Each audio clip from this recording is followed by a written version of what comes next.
नमस्कार, मैं हूं सत्यपाल और आप देख रहे हैं CWB हिंदी न्यूज। शक संवत 1945 विक्रम संवत 2080 आज भाद्रपद मास के कृष्ण पक्ष की षष्ठी तिथि और दिन मंगलवार है। तदनुसार अंग्रेजी तारीख 5 सितंबर सन 2023। आज सूर्योदय सुबह 6 बजे होगा। आइए सबसे पहले बढ़ते हैं दिन भर की सुर्खियों की तरफ। हरियाणा में फिर सक्रिय होगा मानसून। हरियाणा में मानसून को लेकर आई बड़ी अपडेट, बताएंगे पूरी खबर। हरियाणा में 9 व 10 सितंबर को होने वाली पीजीटी भर्ती परीक्षा हो सकते हैं स्थगित, सामने आ रही है ये बड़ी वजह। सैनिक स्कूल रेवाड़ी में निकली विभिन्न पदों पर भर्ती, बताएंगे पूरी अपडेट। हरियाणा सरकार का फैमिली आईडी को लेकर बड़ा फैसला। डीए का इंतजार कर रहे कर्मचारियों के लिए आई अच्छी खबर। हरियाणा में बेरोजगार युवाओं को बड़ा झटका। विभागों की डायरेक्ट भर्ती में भी ग्रुप सी के नियम हुए लागू। शैक्षणिक योग्यता बढ़कर 10वीं से हुई 12वीं पास। हरियाणा दिल्ली के बीच सफर करने वाले 104 ट्रेनें 3 दिन तक रहेंगी रद्द। 35 ट्रेनों का बदला गया स्टेशन। हरियाणा के हर गांव में खुलेगी प्राथमिक कृषि ऋण सोसाइटी, किसानों के लिए होगा वरदान साबित, बताएंगे पूरी अपडेट। G20 सम्मेलन के चलते दिल्ली में 8 से 10 सितंबर तक बंद रहेंगे यह मेट्रो स्टेशन। हरियाणा बोर्ड ने छात्रों को दिया झटका, ये सुविधाएं हुई महंगी, बताएंगे पूरी खबर। हिसार में कांग्रेस की मीटिंग में हंगामा। ऑब्जर्वर के सामने हुड्डा पिता पुत्र के खिलाफ नारेबाजी। कुमारी शैलजा के समर्थक बोले उनकी नहीं चलेगी। महेंद्रगढ़ में आशा वर्कर्स ने लघु सचिवालय तक निकाला रोष मार्च। जींद में काली चुन्नी ओढ़कर किया प्रदर्शन। डीसी ऑफिस के बाहर धरने पर बैठी, मांगे न मानने पर सरकार के खिलाफ नारेबाजी। बिजली उपभोक्ताओं के लिए बड़ी खबर। कुरुक्षेत्र, अंबाला, पंचकुला, कैथल और यमुनानगर के बिजली उपभोक्ताओं की शिकायतें जैसे कि गलत बिल, बिजली दरें, मीटर सिक्योरिटी, खराब मीटर और वोल्टेज इत्यादि का समाधान 4, 11, 18 और 25 सितंबर 2023 को पंचकुला में किया जाएगा। पाकिस्तान के केयरटेकर पीएम ने कहा भारत महान लोकतंत्र बने। बोले कश्मीर मुद्दे का हल निकाले बगैर उनसे व्यापार संभव नहीं। और शी जिनपिंग G20 समिट के लिए भारत नहीं आएंगे। रियलमी C51 स्मार्टफोन भारत में हुआ लॉन्च। इसमें 50 मेगापिक्सल प्राइमरी कैमरा और आईफोन 14 प्रो वाला डायनामिक आइलैंड फीचर। कीमत 8,999 रुपए। 11 सितंबर से ई-कॉमर्स वेबसाइट फ्लिपकार्ट से खरीद पाएंगे। UPPSC में स्टाफ नर्स की भर्ती हुई प्रारंभ। 300 पदों के लिए आवेदन हुए शुरू। 40 साल से कम उम्र के उम्मीदवार कर सकते हैं अप्लाई। आवेदन करने की आखिरी तारीख 4 अक्टूबर। और भारत एशिया कप के सुपर 4 में पहुंचा। नेपाल को 10 विकेट से हराया। रोहित गिल ने 147 रन की पार्टनरशिप। और अब खबरें विस्तार से। हरियाणा में मानसून को लेकर बड़ी अपडेट सामने आ रही है। मौजूदा समय में हरियाणा NCR में मौसम लगातार साफ और शुष्क बना हुआ है। तापमान में बढ़ोतरी दर्ज की जा रही है और दिन का पारा 40 डिग्री सेल्सियस के पास पहुंच गया है। लेकिन अब मानसून फिर से सक्रिय होने के आसार बने हैं। फिलहाल उत्तरी बंगाल की खाड़ी में एक चक्रवाती हवाओं का क्षेत्र बन रहा है। जिसके 24 घंटे में दबाव के क्षेत्र में तब्दील होने और भारत के उत्तर पश्चिम में मध्य प्रदेश तक पहुंचने की संभावना बन गई है। इस कारण 6 से 9 सितंबर के दौरान हरियाणा NCR और दिल्ली में आंशिक बादल छाए रहने और पूर्वी और दक्षिणी भागों में छिटपुट बारिश होने की संभावना है। वहीं कमजोर पश्चिमी विक्षोभ के सक्रिय होने की वजह से उत्तरी भागों में भी हल्की बारिश की गतिविधियां होने की आशंका जताई गई है। हरियाणा के किसानों के लिए एक अच्छी खबर है। सरकार ने किसानों को फायदा पहुंचाने के लिए एक बड़ा निर्णय लिया है। दरअसल किसानों को समृद्ध बनाने के लिए हरियाणा के हर गांव में प्राथमिक कृषि ऋण सोसाइटी खोली जाएगी। राज्य के हर जिले में 4 प्राइमरी पैक बनाए जाएंगे। साथ ही हरियाणा में पैक्सों की कुल संख्या 6,750 पहुंचा दी जाएगी। इन पैक्स पर CSC सेंटर भी खोला जाएगा और इस सेंटर से किसानों और आम नागरिकों को 176 प्रकार की सेवाएं प्रदान की जाएंगी। इन पैक्स पर पेट्रोल पंप जैसी सुविधाएं भी दी जाएंगी। इतना ही नहीं, पैक्स खुलने से गाँव के लोगों को रोजगार भी मिलेगा। इन पैक्स पर पैसों का लेन देन भी किया जा सकेगा और सरकारी पैक्स के जरिए 4 महिलाओं को संयुक्त आजीविका समूह में शामिल किया जाएगा। इन महिलाओं को किसी भी प्रकार का रोजगार स्थापित करने के लिए 50,000 रुपए का ऋण भी उपलब्ध करवाया जाएगा। हरियाणा राज्य सहकारी बैंक एवं हार्को बैंक के चेयरमैन हुकम सिंह भाटी ने कहा कि सरकार किसानों को समृद्ध बनाने के लिए प्रदेश के हर गाँव में पैक्स खोलेगी। कुल मिलाकर किसानों की दशा सुधारने के लिए यह एक बड़ा व अच्छा कदम उठाया गया है। हरियाणा के मुख्यमंत्री मनोहर लाल खट्टर फिर से फील्ड में दिखाई देंगे। सीएम खट्टर आज यानी मंगलवार को भिवानी में जेल एक्सटेंशन कॉम्प्लेक्स का शुभारंभ करने अपने दौरे की शुरुआत करेंगे। इसके बाद 6 से 8 सितंबर तक हिसार में रहकर अलग अलग गाँव में जनसंवाद कार्यक्रम करेंगे। हरियाणा के मुख्यमंत्री मनोहर लाल खट्टर के अगले जनसंवाद कार्यक्रम का शेड्यूल जारी कर दिया गया है। इस कार्यक्रम के तहत सीएम सीधे आमजन से रूबरू होते हुए वह उनकी समस्याएं सुनेंगे और मौके पर मौजूद अधिकारियों को उनके समाधान के निर्देश भी जारी करेंगे। इस दौरान वो ग्रामीणों की मांग पर स्पेशल घोषणा भी कर सकते हैं। हैं। जनसंवाद कार्यक्रम के इस चरण में मुख्यमंत्री मनोहर लाल खट्टर हिसार जिले के कई गाँव में लोगों से मुलाकात करेंगे। मुख्यमंत्री 6 से 8 सितंबर तक हिसार में रहकर अलग अलग गाँव में जनसंवाद कार्यक्रम करेंगे। बुधवार की सुबह 10 बजे मुख्यमंत्री मनोहर लाल खट्टर हिसार पहुँच जाएंगे। सीएम मनोहर लाल खट्टर 6 से 8 सितंबर तक 3 दिन हिसार के लगभग 9 गाँव में ग्रामीणों से जनसंवाद कर उनकी समस्याएं सुनेंगे। 6 सितंबर को मुख्यमंत्री सुबह थुराना गांव से जनसंवाद कार्यक्रम की शुरुआत करेंगे। हरियाणा के जिला करनाल के घरौंडा क्षेत्र में पहुंचे कांग्रेस प्रदेश अध्यक्ष उदय भान ने जमकर हमला बोला है। इस दौरान उन्होंने महंगाई पर भी निशाना साधा, साथ ही विधानसभा टिकट बंटवारे को लेकर दो टूक जवाब दिया है। उन्होंने कहा कि मजबूत और जिताऊ उम्मीदवारों को ही टिकट मिलेगा। पर्यवेक्षक नियुक्त कर दिए गए हैं। पहले कोटा सिस्टम चलता था, लेकिन इस बार नहीं, क्योंकि सर्वे पार्टी कराएगी और सर्वे में जिसकी स्थिति मजबूत होगी उसे ही पार्टी की तरफ से हरी झंडी मिल जाएगी। उन्होंने कहा कि अगर कांग्रेस की सरकार बनी तो वे सब पोर्टल बंद कर देंगे और मुफ्त प्लाट योजना फिर से प्रारंभ करेंगे। इनेलो से जुड़े सवाल पर उदय भान ने कहा कि इनेलो का कोई अस्तित्व नहीं है। गौर करने वाली बात यह है कि जैसे जैसे चुनाव का समय नजदीक आता जा रहा है, वैसे वैसे सभी राजनीतिक पार्टियों की गतिविधियां भी तेज होती जा रही हैं। सभी पार्टियां अपना दम लगाने में जुटी हुई हैं। वहीं बीजेपी, कांग्रेस, जसपा, इनेलो, आम आदमी पार्टी एक दूसरे पर निशाना साधने में भी कोई कसर नहीं छोड़ रही है। अगले साल विधानसभा और लोकसभा चुनाव दोनों होने वाले हैं। ऐसे में देखना यह होगा कि किस पार्टी को कितनी सीटें मिलती हैं।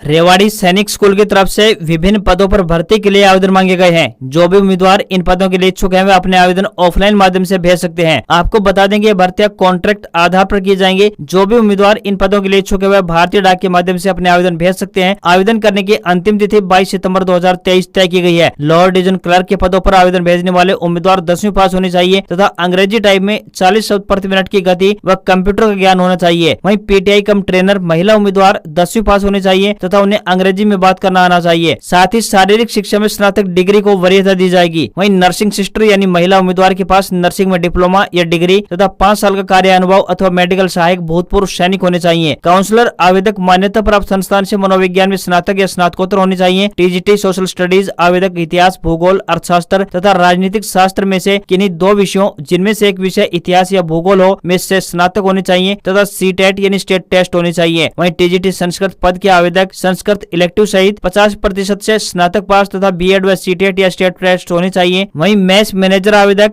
10वीं पास होने चाहिए तथा उसे कंप्यूटर पर मैच लेखा कार्य का ज्ञान तथा कैटरिंग कार्य का 5 साल का अनुभव भी होना चाहिए। जनरल, ओबीसी, ईडब्ल्यूएस के लिए 500 रुपए फीस तय की गई है। SC ST के लिए कोई फीस तय नहीं है, यानी ये भर्ती निःशुल्क है। Lower division clerk, PEM, PTI cum matron महिला, नर्सिंग सिस्टर, मैच मैनेजर के लिए एज की बात करें तो 18 से 50 साल के बीच होनी चाहिए। वहीं काउंसलर, टीजीटी सामाजिक विज्ञान व टीजीटी संस्कृत के पदों के लिए उम्मीदवार 21 से 35 साल के बीच होने चाहिए।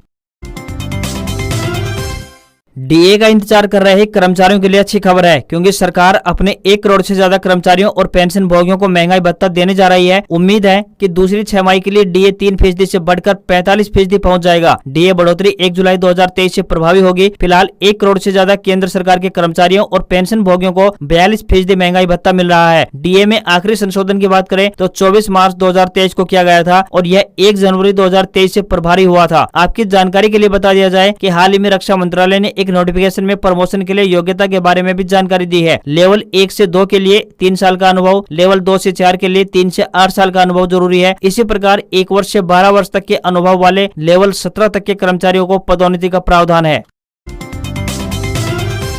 हरियाणा सरकार समय समय पर कई योजनाएं लाती रहती है, जिससे लोगों को काफी लाभ होता है, लेकिन कई लोग ऐसे भी होते हैं जिन्हें इन योजनाओं के बारे में पता ही नहीं होता। लेकिन आज हम आपको एक ऐसी ही योजना के बारे में बताने जा रहे हैं जिसके प्रयोग से आपको काफी लाभ पहुंचेगा। आपको बता दें कि सरकार ने आबादी की आय से वंचित वस्तुओं को लेकर एक अहम फैसला लिया है। सरकार अब 3 लाख की आय वाले परिवारों को यह सुविधा उपलब्ध करवाने जा रही है। आपको बता दें कि अब वह परिवार 1500 रुपए का भुगतान करके आयुष्मान योजना का लाभ उठा सकते हैं। आपको बता दें कि इसके लिए पोर्टल 15 अगस्त 2023 से खोल दिया गया है। हरियाणा में चिरायु योजना के अनुसार सरकारी और प्राइवेट अस्पतालों में 1500 तरह की बीमारियों का इलाज फ्री में किया जाएगा। यह योजना 5 लाख रुपए तक का मुफ्त इलाज प्रदान करेगी। चिरायु योजना पर आवेदन करने के लिए आपको हरियाणा राज्य का स्थायी निवासी होना चाहिए। यह घोषणा हरियाणा के लोगों के लिए स्वास्थ्य देखभाल में सुधार की दिशा में एक महत्वपूर्ण कदम है, ताकि वे सुरक्षित रह सकें।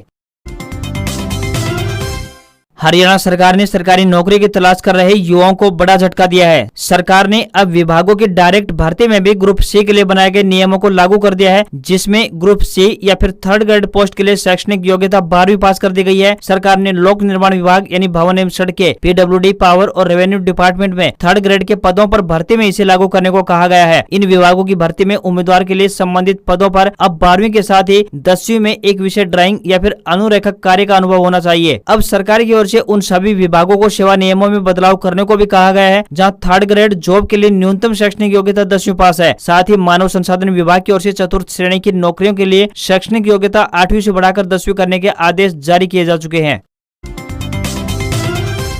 हरियाणा विद्यालय शिक्षा बोर्ड ने प्रदेश भर के लाखों छात्रों को एक बड़ा झटका दिया है। HBSE से एक बार जो विद्यार्थी अपना सर्टिफिकेट ले चुके हैं, अगर दोबारा से वे डुप्लीकेट सर्टिफिकेट इशू करवाते हैं तो इसके लिए उन्हें पहले की बजाय ज्यादा पैसे खर्च करने होंगे। पहले नाममात्र फीस में डुप्लीकेट सर्टिफिकेट इशू हो जाता था, लेकिन अब इसकी फीस बढ़ाकर HBSE ने लाखों विद्यार्थियों पर आर्थिक बोझ डालने का काम किया है। HBSE के द्वारा जो फीस बढ़ोतरी का लेटर जारी किया गया है, उसके अनुसार अब 10वीं 12वीं एस्टेट या DED का डुप्लीकेट सर्टिफिकेट निकलवाना है तो पहली बार में 800 रुपए, दूसरी बार निकलवाने के लिए 1000 रुपए और तीसरी बार निकलवाने के लिए 1200 रुपए की फीस भुगतान करना होगा। इस फीस के भुगतान के बाद आपका सर्टिफिकेट आपके एड्रेस पर डाक के माध्यम से भेज दिया जाएगा। अगर आपको यही सर्टिफिकेट मौके पर जाकर लेने हैं तो इसके लिए पहली बार 1000 रुपए, दूसरी बार 1300 रुपए और तीसरी बार में 1500 रुपए की फीस भरनी होगी। पहले इसकी फीस की बात करें तो 300 से 500 रुपए लगती थी। अगर HBSE के किसी भी दस्तावेज का सत्यापन करवाना है तो इसके लिए एक सर्टिफिकेट की फीस 500 रुपए लगेगी। पहले यह फीस 100 रुपए से लेकर 200 रुपए लगती थी। इसके अलावा माइग्रेशन सर्टिफिकेट निकलवाने के लिए 300 रुपए की फीस का भुगतान करना पड़ेगा। अगर आपके सेकेंडरी, सीनियर सेकेंडरी या फिर दूसरे दस्तावेज में नाम, पिता का नाम, आधार कार्ड नंबर, जन्म तिथि, माँ का नाम गलत हो गया है और आप अपना नाम सही करवाना चाहते हैं तो एक सर्टिफिकेट में नाम ठीक करवाने की फीस 800 रुपए लगेगी और एक त्रुटि ठीक करवाने के लिए 300 रुपए अलग से देने होंगे। अगर कई त्रुटियां हैं तो फिर अधिकतम 1400 रुपए की फीस का भुगतान करना होगा। राष्ट्रीय राजधानी दिल्ली में होने वाले G20 शिखर सम्मेलन के दिन नजदीक आ रहे हैं। इस सम्मेलन को लेकर दिल्ली में सुरक्षा व्यवस्था कड़ी की जा रही है, तो वहीं मेट्रो के आवागमन को लेकर भी दिल्ली पुलिस द्वारा आदेश जारी कर दिए गए हैं। इन आदेशों के मुताबिक 8 से 10 सितंबर तक कई मेट्रो स्टेशन पूरी तरह से बंद रहेंगे। इन रूटों पर मेट्रो का संचालन तो रहेगा, लेकिन रूट के कुछ स्टेशनों पर आवाजाही बिल्कुल बंद कर दी गई है। एयरपोर्ट लाइन मेट्रो पर भी कुछ जगह सेवा प्रभावित होगी। वहीं IGI एयरपोर्ट पर गेट नंबर 1 एंट्री व एग्जिट के लिए खुला रहेगा। दिल्ली पुलिस द्वारा जारी आदेश के मुताबिक 8 से 10 सितंबर के दौरान मोती बाग, भिकाजी कामा पैलेस, मुनीरका, RK-पुरम, IIT और सदर बाजार कंटोनमेंट मेट्रो स्टेशन पर यात्रियों की आवाजाही पर पूर्ण रूप से रोक लगा दी गई है। यहाँ से यात्री न तो मेट्रो स्टेशन के अंदर आ सकते हैं और न ही यहाँ से बाहर निकल सकते हैं। G20 शिखर सम्मेलन के लिए प्रगति मैदान स्थित भारत मंडपम में मंच तैयार किया जा रहा है। आयोजन स्थल के सबसे नजदीकी सुप्रीम कोर्ट मेट्रो स्टेशन पूरी तरह से बंद कर दिया गया है। शिखर सम्मेलन के चलते कुल मिलाकर 39 स्टेशनों पर सेवा प्रभावित होगी। राष्ट्रीय राजधानी दिल्ली में होने वाले G20 शिखर सम्मेलन के जैसे जैसे दिन नजदीक आ रहे हैं, इस सम्मेलन के चलते 8 से 10 सितंबर तक दिल्ली में बस सेवा से लेकर रेल सेवा सब कुछ प्रभावित रहेगी। वहीं 9 और 10 सितंबर को हरियाणा में PGT भर्ती परीक्षा का आयोजन भी होना है। ऐसे में परीक्षा देने वाले अभ्यर्थी एग्जाम सेंटर तक कैसे पहुंचेंगे, इसको लेकर कई अभ्यर्थियों ने हरियाणा पब्लिक सर्विस कमीशन यानी HPSC को पत्र लिखा है। PGT भर्ती परीक्षा में शामिल होने वाले अभ्यर्थियों ने G20 शिखर सम्मेलन के चलते दिल्ली में लगे प्रतिबंधों का हवाला देते हुए परीक्षा की तिथि में बदलाव करने को लेकर HPSC को अनुरोध भेजा है। इस रिपोर्ट के मुताबिक दिल्ली, गुरुग्राम, नोएडा, ग्रेटर नोएडा, फरीदाबाद सहित NCR क्षेत्र से बहुत से अभ्यर्थियों ने इस भर्ती के लिए आवेदन किया हुआ है। बता दें कि G20 शिखर सम्मेलन के दौरान दिल्ली में 8 सितंबर को सुबह 5 बजे से लेकर 10 सितंबर को रात 12 बजे तक ट्रैफिक डायवर्जन लागू रहेगा। ऐसे में परीक्षार्थियों के सामने सबसे बड़ी समस्या परीक्षा केंद्रों तक पहुँचने में होगी। बता दें कि इस भर्ती परीक्षा के जरिए विभिन्न विषयों के कुल मिलाकर 4473 PGT शिक्षक पदों पर भर्ती होनी है। कुल खाली पदों में 613 पद मेवात कैडर के लिए है, जबकि बाकी 3863 पद पूरे राज्य के लिए है। हालांकि परीक्षा स्थगित करने को लेकर अभी तक HPSC की ओर से कोई आधिकारिक सूचना जारी नहीं की गई है। अगर ऐसी कोई सूचना मिलती है तो आपको इसी न्यूज पोर्टल के माध्यम से हम आप तक जरूर पहुंचाएंगे। हरियाणा के जिला फरीदाबाद के फतेहपुर बिल्लोच गांव के रहने वाले यश मोहन सैनी 23 साल से 40 एकड़ में फूलों की खेती कर रहे हैं। यश मोहन सैनी ने कहा कि फतेहपुर गांव को फूलों का हब भी कहा जाता है। यहां से दिल्ली गाजीपुर मंडी में वे फूलों की सप्लाई करते हैं। उन्होंने अन्य किसानों से भी इस खेती को अपनाने की अपील की है, ताकि बाकी किसान भी पारंपरिक खेती को छोड़कर इसे अपनाकर अपनी आय बढ़ाकर खुशहाल जीवन जी सके। यश मोहन कुल मिलाकर 40 एकड़ में फूलों की खेती करते हैं। उन्होंने बताया कि रजनीगंधा, गुलदावरी और सजावटी पौधे लगाए और अधिक मुनाफा कमाए। सरकार किसानों को फूलों फूलों की खेती के लिए बीज भी मुहैया कराती है। रजनीगंधा के फूल का बीज 1 रुपए में मिलता है। 1 एकड़ फूलों की खेती से कम 5 से 6 लाख रुपए का मुनाफा हो जाता है। इस खेती की एक और खास बात है कि एक बार पौधा लगाने के बाद 2 साल तक फूलों की खेती होती है। पारंपरिक खेती छोड़कर इस तरह की खेती करने वाले किसानों को हरियाणा सरकार भी मदद करती है। सरकार की ओर से फूलों की खेती पर प्रति एकड़ 48,000 रुपए की सब्सिडी भी दी जाती है। राष्ट्रीय राजधानी दिल्ली में 9 और 10 सितंबर को होने वाले G20 शिखर सम्मेलन के मद्देनजर हरियाणा दिल्ली के बीच सफर करने वाली 104 ट्रेनें 3 दिन तक रद्द रहेंगी। उधर उत्तर रेलवे ने दिल्ली में सम्मेलन के मद्देनजर 8 से 11 सितंबर के बीच नई दिल्ली स्टेशन से चलने वाली 115 ट्रेनें रद्द कर दी हैं। इनमें 104 ट्रेनें हरियाणा से होकर गुजरती हैं। हरियाणा से गुजरने वाली 35 ट्रेनों का संचालन नई दिल्ली के बजाय दूसरे स्टेशनों से किया जाएगा। नई दिल्ली चंडीगढ़ रूट की बात करें तो 9 व 10 सितंबर को 26 एक्सप्रेस ट्रेनों का संचालन नई दिल्ली के बजाय बादली स्टेशन से किया जाएगा। साथ ही नई दिल्ली रेवाड़ी सेक्शन की बात करें तो 9 सितंबर को 6 ट्रेनें और 10 सितंबर को 8 पैसेंजर ट्रेनें रद्द रहेंगी। वहीं 11 सितंबर को 2 पैसेंजर ट्रेनें रद्द रहेंगी। वहीं नई Delhi Sriganganagar express up down 8 व 9 सितंबर, मेरठ श्रीगंगानगर एक्सप्रेस 9 व 10 और हरियाणा एक्सप्रेस ट्रेन 9, 10 और 11 सितंबर को रद्द रहेगी। ट्रेन नंबर 14,085 एक्सप्रेस 8, 9, 10 सितंबर को रद्द रहेगी। नई दिल्ली बहादुरगढ़ रोहतक रूट की बात करें तो 8 से 10 सितंबर तक 20 ट्रेनें रद्द रहेंगी। इनमें 6 पैसेंजर व 14 एक्सप्रेस ट्रेनें शामिल हैं। इनमें श्रीगंगानगर इंटरसिटी, किसान, सरबद्दा भला एक्सप्रेस, जींद दिल्ली मेमू जैसी ट्रेनें शामिल हैं। Hisar express, Jind EMU, Narwana Jakhal Jind passenger train का संचालन सकूर बस्ती तक रहेगा। वहीं 7 सितंबर रात 9 बजे से लेकर 10 सितंबर रात 12 बजे तक नई दिल्ली एरिया में मालवाहक वाहनों की एंट्री पर रोक लगा दी गई है। इसके अलावा दूसरे राज्यों से आने वाली बसों की एंट्री पर भी प्रतिबंध रहेगा। इन बसों को बॉर्डर से ही डाइवर्ट किया जाएगा। इसके अलावा दूध, फल, सब्जियां, मेडिकल आपूर्ति करने वाले वाहनों के प्रवेश पर किसी भी तरह का कोई भी प्रतिबंध नहीं रहेगा। हरियाणा के रेवाड़ी जिले के गांव माजरी भालके में बनने वाले देश के 22वें अखिल भारतीय आयुर्विज्ञान एवं शोध संस्थान यानी एम्स के शिलान्यास समारोह की तैयारियां प्रारंभ कर दी गई है। DC राहुल हुड्डा ने सोमवार को एम्स के शिलान्यास समारोह की तैयारियों को लेकर अधिकारियों के साथ एक अहम बैठक की है। उन्होंने कहा कि प्रधानमंत्री श्री नरेंद्र मोदी 23 सितंबर को स्वतंत्रता सेनानी राव तुलाराम के शहीदी दिवस पर माजरा भालकी में एम्स का शिलान्यास प्रस्तावित किया गया है। बैठक में SP दीपक सहारण व ADC स्वप्निल रविंद्र पाटिल भी शामिल रहे। उन्होंने कहा कि शिलान्यास समारोह में ज्यादा समय अब नहीं बचा है, इसलिए संबंधित अधिकारी अभी से ही तैयारियों में जुट जाएं। SP दीपक सहारण ने कहा कि जिला प्रशासन के लिए यह गर्व और गौरव की बात है कि हमें एम्स के शिलान्यास में सहभागी बनने का अवसर मिल रहा है। हफ्ते के पहले कारोबारी दिन शेयर बाजार में तेजी देखने को मिली है। सेंसेक्स 240 अंक की तेजी के साथ 65,628 के स्तर पर बंद हुआ। वहीं निफ्टी की बात करें तो निफ्टी में 93 अंक की तेजी दिखाई दी और यह 19,528 के स्तर पर बंद हुआ। रुपया अमेरिकी डॉलर के मुकाबले 11 पैसे कमजोर होकर 82 रुपए 73 पैसे के स्तर पर बंद हुआ। भारतीय सराफा बाजार की बात करें तो बाजार में सोना महंगा और चांदी सस्ती हुई है। 24 कैरेट 10 ग्राम सोने की कीमत 59,538 रुपए पहुँच गई है, जबकि 22 कैरेट प्योरिटी वाला 10 ग्राम सोना 54,537 रुपए हो गया है। इसके अलावा 999 प्योरिटी वाली 1 किलो चांदी की कीमत 73,676 रुपए प्रति किलोग्राम पहुंच गई है। आज खबरों में बस इतना ही। देखते रहिए आपका अपना हरियाणा का सबसे बेहतरीन news channel CWB Hindi news. नमस्कार, आपका दिन मंगलमय हो।